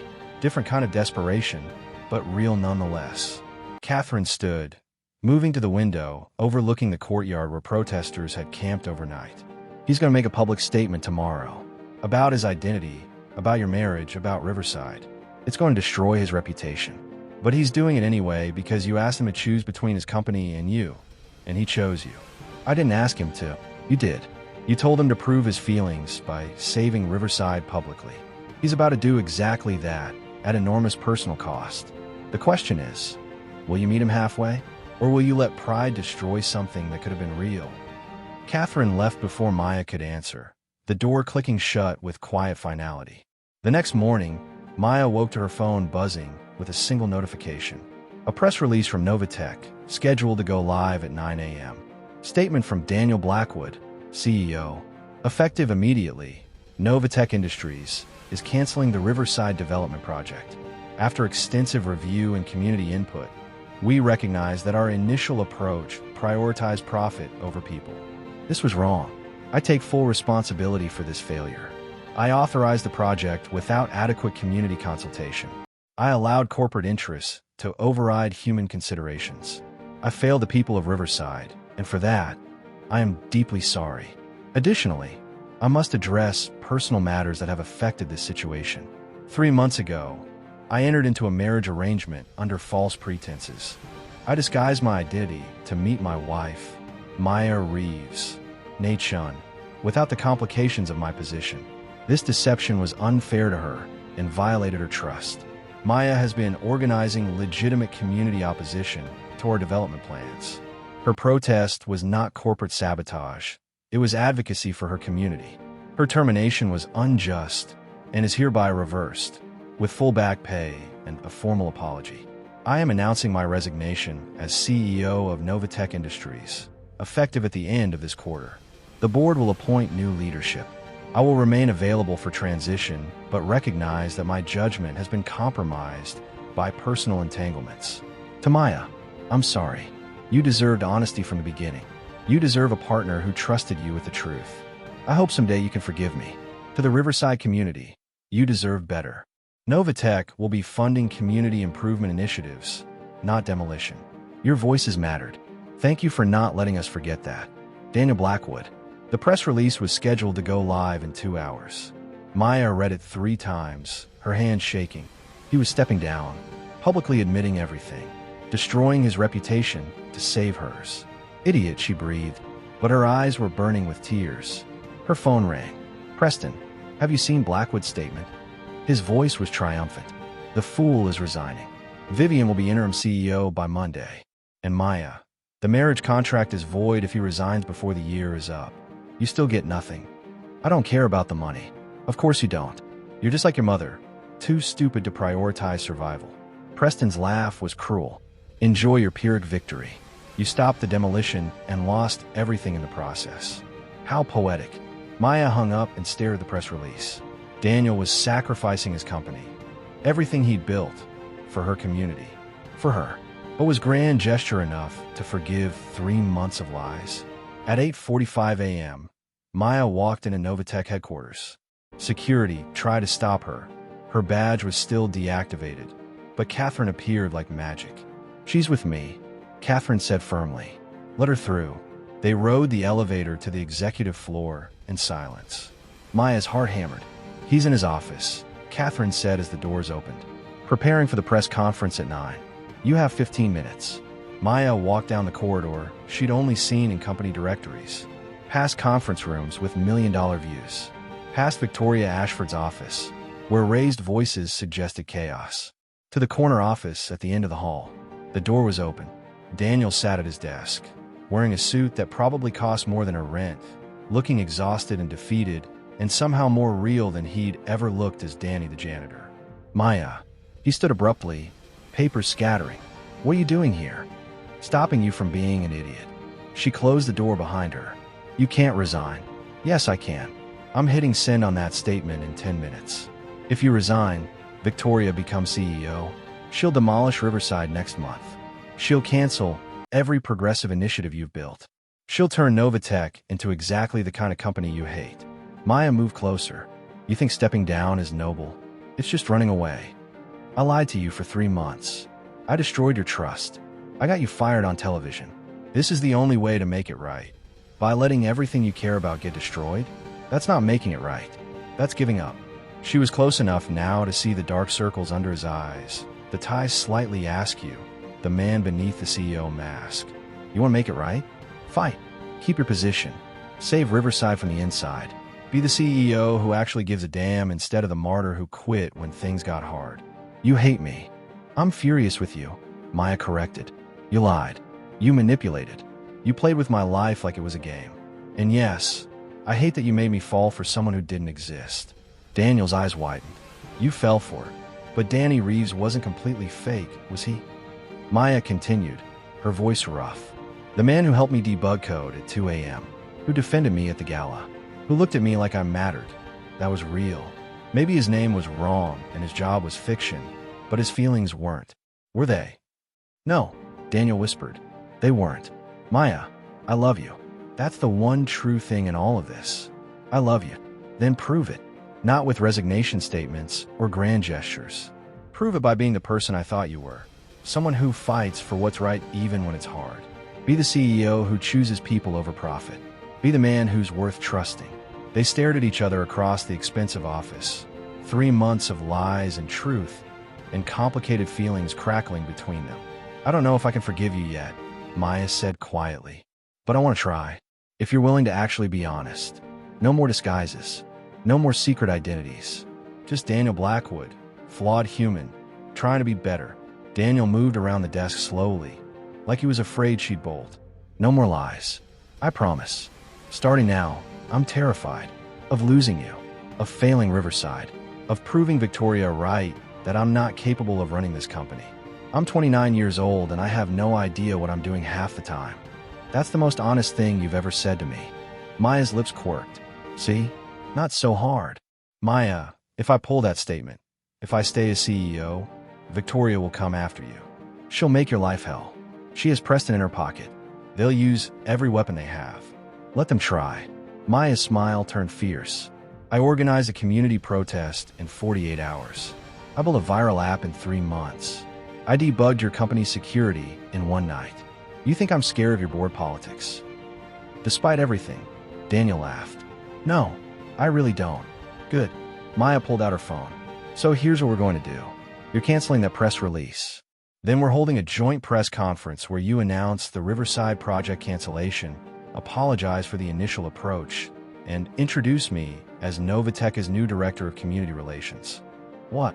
You need someone who actually knows communities. I need a platform big enough to make real change.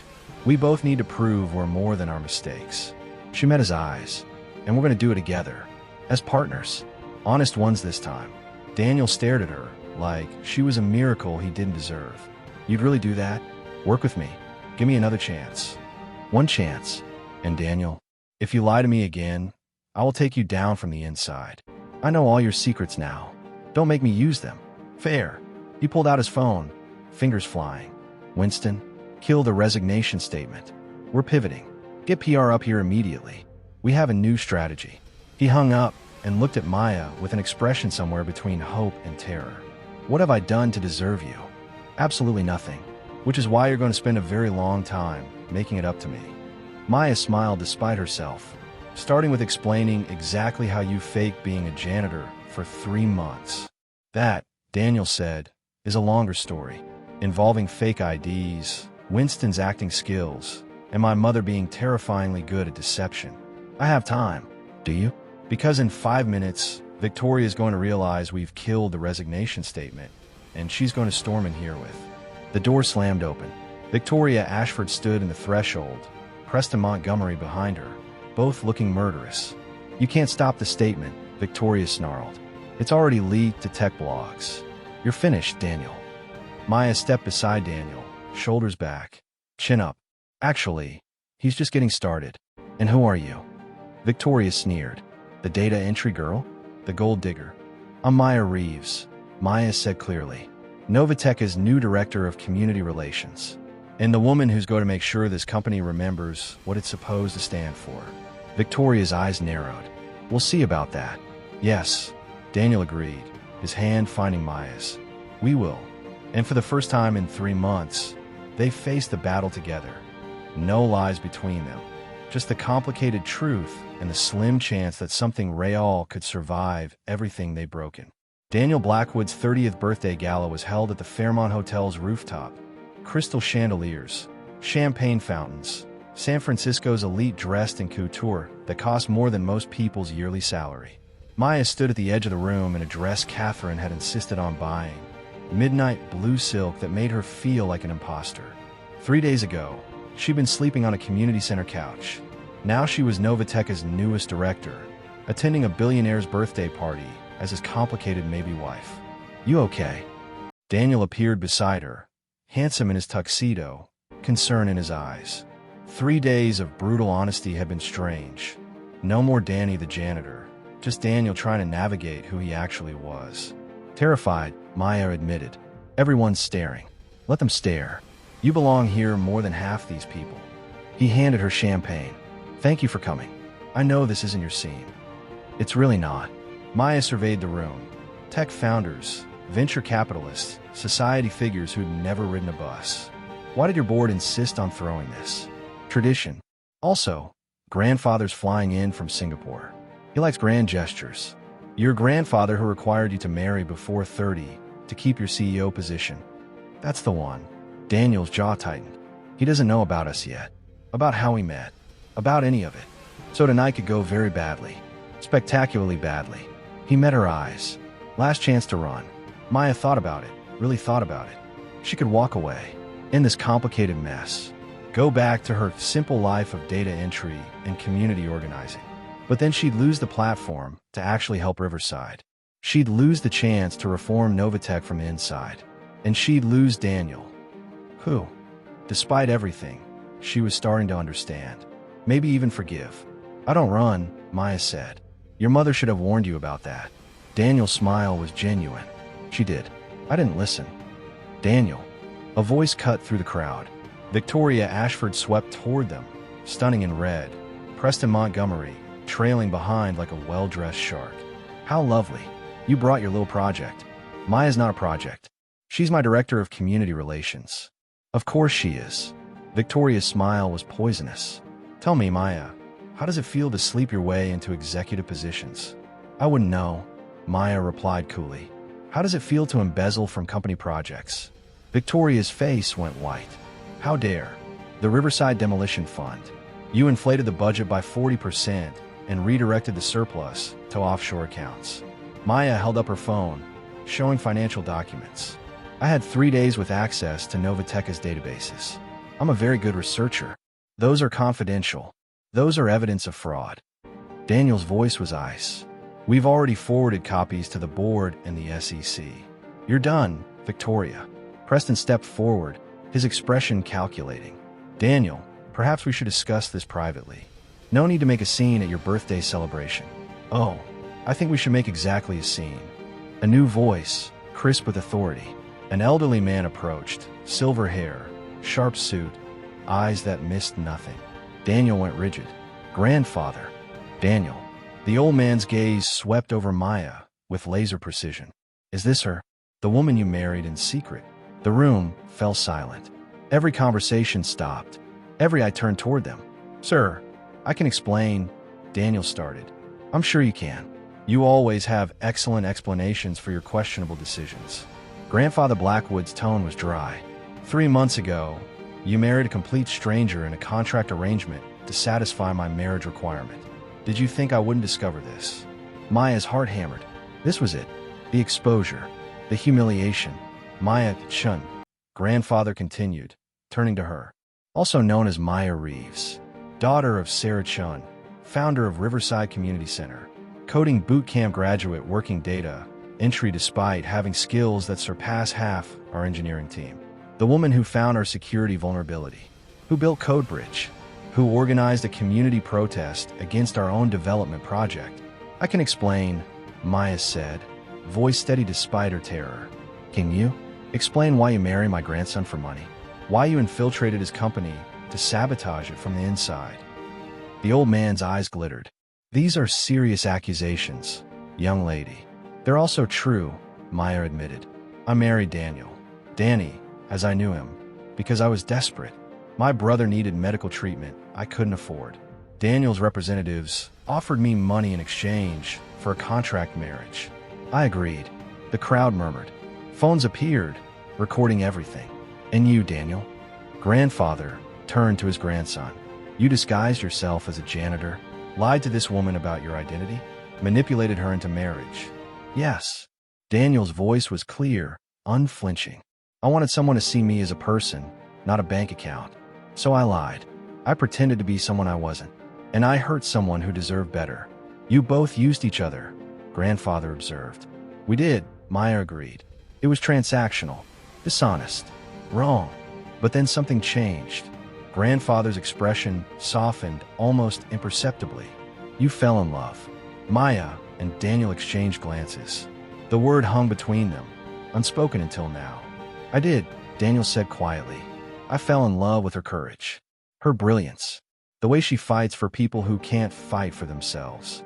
Maya made me want to be the CEO this company actually needs, not just the one the board wanted. And you?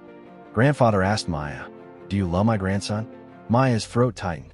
The truth was complicated, messy, impossible to summarize in a sentence. But it was truth. I'm falling, she admitted. Despite the lies. Despite everything. He's worth falling for. Grandfather Blackwood smiled. Actually smiled. Good. Then you both passed. What? Daniel looked stunned. The marriage requirement wasn't about finding you a suitable society wife. It was about finding you someone who'd challenge you, push you, make you grow. Grandfather gestured to the room. All these people would have married you for money, status, connections. Maya married you despite all that. She saw through your disguise and fell for the man underneath. That's what I wanted, someone real. You knew, Daniel breathed. This whole time. I'm not senile, boy. I have excellent private investigators. Grandfather turned to Victoria and Preston. Unlike these two, who thought they could manipulate the situation for their own gain. Ms. Ashford, your embezzlement charges will be prosecuted fully. Mr. Montgomery, your attempts to sue my family for breach of contract are laughable given your own fraud. Security appeared at Victoria and Preston's elbows. You can't do this. Victoria shrieked. I have board support. I have. You have nothing, Grandfather said coldly. Gentlemen, escort them out. As Victoria and Preston were removed, to the delighted gasps of the crowd, Grandfather turned back to Maya and Daniel. Now, about Riverside Community Center. Daniel tells me you have innovative ideas for community tech partnerships. Maya found her voice. Yes, sir. I believe Novatech could pioneer a model where technology companies invest in communities rather than displacing them. Job training, resource sharing, sustainable development. Excellent. You're promoted. Senior Vice President of Community Innovation. Report directly to the board. Grandfather's eyes twinkled. And you'll need proper compensation. Say, for $100,000 annually to start. Maya's world tilted. What? You've been underpaid for your talents. We're correcting that. Also, Daniel, your CEO position is secured. The marriage requirement is satisfied. You two may proceed with your messy, complicated relationship on your own terms now. He walked away, leaving Maya and Daniel staring at each other in shock. Did that just happen? Maya whispered. I think my grandfather just manipulated us into exactly what he wanted from the beginning, Daniel said slowly. And I think I'm okay with it. Your family is terrifying. Absolutely. Daniel took her hand, threading their fingers together. Maya, I know we have a lot to figure out. Trust to rebuild. A real relationship to build from the wreckage of fake ones. But I meant what I said. I love you. And I want to try, really try, if you'll give me the chance. Maya looked at their joined hands, at the man she'd married as a stranger and was slowly learning to know. It was messy, complicated, built on lies that were becoming truths. But it was real. One condition, she said. Anything. No more secrets. We do this honestly. All of it. Deal. Daniel smiled. And it was Danny's smile. Uncertain, hopeful, genuine. So, SVP Maya Blackwood Reeves, would you like to dance with your complicated maybe husband at his birthday party? I thought you'd never ask, Mr. Blackwood. As they moved onto the dance floor, the crowd watching and whispering, Maya realized something. She'd come to this city to save her brother. She'd stayed to save her community. But maybe, just maybe, she found something worth saving in the process. Herself. And the messy, impossible love she was building with a man who'd lie to her about everything except the one thing that mattered. His heart. Did that just happen? Grandfather Blackwood just exposed everything at the birthday party. The fake marriage, the lies, Victoria's embezzlement, all of it. But then he promoted Maya to SVP and told them to figure out their messy relationship. And Maya just said she's falling for Daniel despite everything. The final part is coming next, and it's the wedding, the rebuilding, and the most beautiful ending you've ever seen. Subscribe and turn on notifications because you've come this far. You need to see how this impossible love story ends. Comment if you're ready for the real wedding. And if this story has you in your feelings, share it with your friends who love emotional romance. 6 months later, Riverside Community Center looked nothing like the place Maya had fought to save. It looked better. The old building had been renovated. New windows, fresh paint, solar panels on the roof courtesy of Novatech's sustainability initiative. But the real transformation was inside. A state-of-the-art computer lab where kids coded alongside professional mentors. A makerspace with 3D printers and robotics equipment. A recording studio where local artists produced music, and a cafe run by community members that had become the neighborhood's heart. Maya stood in the center of it all, watching Jesse teach a group of 10-year-olds basic Python. His thick glasses no longer necessary thanks to his successful surgery.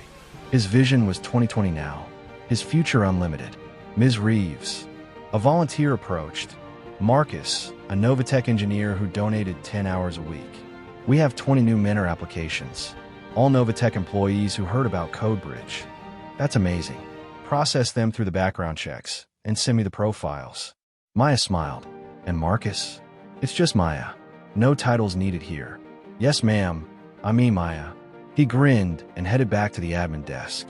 You've built something incredible. Daniel's voice came from behind her. Maya turned. 6 months, and she still felt that flutter when she saw him. Dressed down today in jeans and a Novatech hoodie, looking more like the Danny she'd first met than the CEO he actually was. They'd agreed on casual Fridays at Riverside. No suits, no corporate armor, just people helping people. We build it, Maya corrected. Your funding, my vision. Partnership, remember. Partnership. Daniel's smile was warm.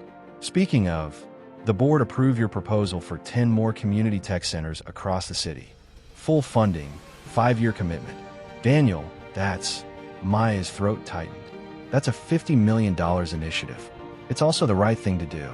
Turns out, when you give communities resources instead of displacing them, everyone benefits.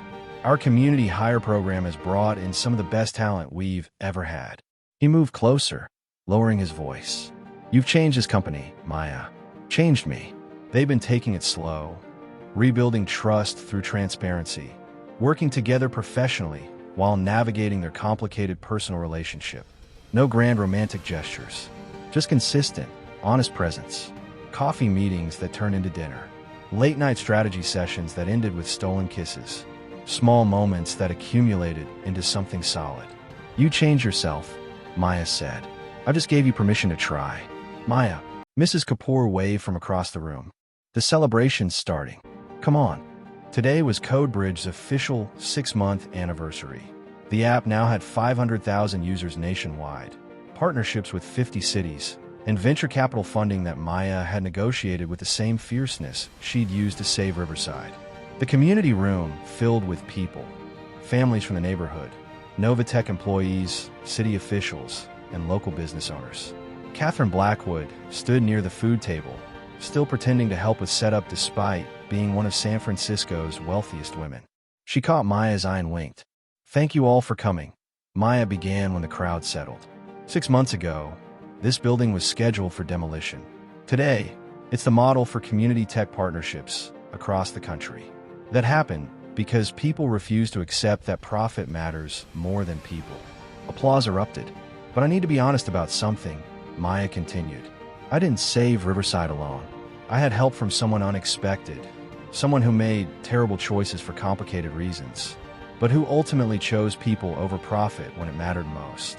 She turned to Daniel. Would you come up here? Daniel looked surprised, but joined her at the front. This is Daniel Blackwood, Maya said. Yes, that Daniel Blackwood, CEO of Novatech, the man who approved the original demolition plan. Also the man who married me under false pretenses 6 months ago. Uncomfortable laughter rippled through the crowd. But he's also the man who canceled that demolition when I showed him what he'd be destroying. Who risked his position to prioritize community over corporate interests. Who spent 6 months proving that tech companies can be forces for good when they actually listen to the people they serve. Maya met Daniel's eyes. He's not perfect, but he's trying. And sometimes, trying matters more than perfection. The applause was genuine this time, warmer, more accepting. So thank you, Daniel Blackwood, Maya said, for hearing us, for changing, for being the kind of CEO who shows up on Saturday mornings to teach kids to code. Daniel's smile was soft, vulnerable. Thank you for making me want to be that person. After the celebration wound down, Daniel found Maya on the center's roof deck, watching the sunset paint San Francisco in gold and amber. "Hey," he said quietly, "can I join you? It's your funding that built this deck. I think you're allowed." Maya patted the bench beside her. They sat in comfortable silence, shoulders touching, watching the city lights flicker to life. "I have something for you," Daniel said finally. He pulled out a small box, not velvet this time, just simple cardboard. "Before you panic, it's not what you think." Maya opened it. Inside were 2 keys. "The apartment on Montgomery Street," Daniel explained. "The one we lived in. I bought it outright. No LLC, no hiding. It's yours now, whether we stay married or not, whether we make this work or not. You and Jesse need a real home, one that's actually yours." Maya's eyes burned. "Daniel, let me finish. I know we've been taking it slow, rebuilding trust, figuring out who we are together when we're not lying to each other." He took a shaky breath. "And I know I don't deserve you. I lied for 3 months. I manipulated you into marrying me. I nearly destroyed everything you love. But you didn't," Maya interrupted gently. "You chose better. When it mattered, you chose right. Because of you, you made me want to choose right." Daniel turned to face her fully. "Maya, I don't want a contract marriage anymore. I don't want a business arrangement or a partnership that's just professional. I want," his voice cracked, "I want the real thing. With you, if you'll have me." "The real thing," Maya repeated. "Define that." "Marriage. Actual marriage. The kind where we fight about whose turn it is to do dishes. Where you yell at me for working too late and I worry about you taking on too many projects. Where we figure out how to combine your chaos with my structure and somehow make it work." He pulled out a second box, this one velvet. "The kind where I ask you properly, without lies or contracts or ulterior motives." Inside was a ring, simple, elegant, with a single diamond that caught the dying light. "Maya Reeves," Daniel said, voice steady despite the fear in his eyes. "Will you marry me? For real this time? No contracts, no conditions, just 2 people who are messy and complicated and somehow better together than apart." Maya stared at the ring, at the man holding it, at the 6 months of second chances they'd built together. She thought about the Danny she'd married. Uncertain, kind, genuine beneath the lies. She thought about the Daniel she'd come to know, flawed, trying, worthy of the trust he'd broken and rebuilt. "I have conditions," she said. Daniel's face fell. "Of course. Whatever you need. We keep working together. On Riverside, on Codebridge, on making Novatech actually serve communities. This isn't you rescuing me or me reforming you. This is partnership." "Agreed. We go to couples therapy. Because we have serious trust issues to work through, and I'm not pretending we don't. Already researched therapists. I have 3 recommendations whenever you're ready." "And Daniel?" Maya took the ring from the box, sliding it on her own finger. "We do this honestly. When you're scared, you tell me. When I'm angry, I tell you. No more disguises. Just us, figuring it out together. Just us." Daniel agreed, hope breaking across his face like sunrise. "Does that mean—" "Yes, you idiot. I'll marry you. For real this time." Maya laughed through tears. "I can't believe I'm saying yes to the man who lied to me about being a janitor. I can't believe you're saying yes to the man who nearly demolished your mother's legacy." Daniel pulled her close, forehead resting against hers. "I love you, Maya. The real you. The fierce, brilliant, stubborn you who saved me from becoming the worst version of myself." "I love you too," Maya whispered. "The real you. The one who's scared and trying and worth every complicated moment." They kissed as the sun set over San Francisco, over Riverside, over the community they'd saved and the future they were building together. Below them, through the windows, Jesse looked up from his coding lesson and spotted them. He nudged Mrs. Kapoor, who smiled and started a slow clap. Soon the whole community center was applauding, cheering for the impossible love story that had somehow, against all odds, become real. Epilogue. 1 year later. The wedding was held at Riverside Community Center, of course. Where else would they get married but the place that had brought them together, torn them apart, and ultimately made them both better? Maya wore a simple white dress, not from a designer boutique, but from the same consignment shop where Catherine had found her first gala dress. Daniel wore a suit, but he'd insisted on one detail: a janitor's name tag pinned to his lapel. Danny Reeves, it read. Because he's part of who I am too. Jesse was best man, his speech bringing half the audience to tears with stories about Maya's fierce love and Daniel's patient support. Catherine officiated. She'd gotten ordained online specifically for this, and her blessing was both beautiful and pointed. May you continue to challenge each other, frustrate each other, and choose each other every single day. The guest list was an impossible mix. Tech executives sat beside neighborhood families, venture capitalists beside community organizers, Daniel's board members beside Maya's coding students. It shouldn't have worked, but did, because Maya and Daniel had built something new, a bridge between worlds that usually stayed separate. Tech and community, wealth and need, corporate power and grassroots organizing. As they exchanged vows, real ones this time, written by them, no scripts or contracts, Maya looked at Daniel and saw both versions. Danny, the janitor who'd help her debug code at 2 a.m., and Daniel, the CEO who'd risked everything to do what was right. "I'll marry all of you," she said in her vows. The lies and the truth, the mistakes and the growth, the man you were, the man you are, and the man you're becoming. All of it. Honestly, "I'll marry all of you," Daniel echoed. Your strength and your stubbornness, your brilliance and your chaos. The woman who saved the community and the woman who saved me. All of it. Forever. When they kissed, the applause shook the walls of Riverside Community Center, the building that had started as a demolition target and become a symbol of what was possible when people chose connection over profit. Later, at the reception, Daniel pulled Maya onto the dance floor. "Mrs. Blackwood," he murmured. "Ms. Chun Blackwood," Maya corrected. "We agreed on hyphenated." "Ms. Chun Blackwood," he amended with a smile. "Are you happy?" Maya looked around, at Jesse dancing with Catherine, at her Riverside family mixing with Daniel's Novatech team, at the community center transformed into something better than she'd ever dreamed. "Yeah," she said, "I really am. Are you?" "Maya, I married the woman I love in the community we saved, surrounded by people who actually matter. I've never been happier." Daniel pulled her closer. "Thank you for giving me a second chance, for seeing who I could be instead of just who I was. Thank you for becoming him," Maya said. They danced as the sun set, as community and corporations celebrated together, as two people who'd started with lies built something true. And in the computer lab, on a whiteboard, someone had written in marker, "Sometimes the best code comes from debugging the worst mistakes." Maya and Daniel. It wasn't poetry, it wasn't romantic, but it was honest. And for them, that was everything. So, Maya married a janitor who was secretly a billionaire. Daniel married for convenience and found real love. They lied, they fought, they broke each other, and then they chose each other anyway. If you love this chaotic, beautiful disaster, I need you to do something for me right now. Drop a love emoji in the comments if your team's second chances. Drop a fire emoji if you think it shouldn't have worked out. And tag one person who needs to ugly cry over this story. I've got more emotionally devastating stories dropping next week. A wedding planner's nightmare, a vineyard inheritance disaster, and a Hollywood fake relationship gone wrong. But you'll only see them if you're subscribed. So hit that button right now. Don't think about it. Just click it. Subscribe. Turn on notifications.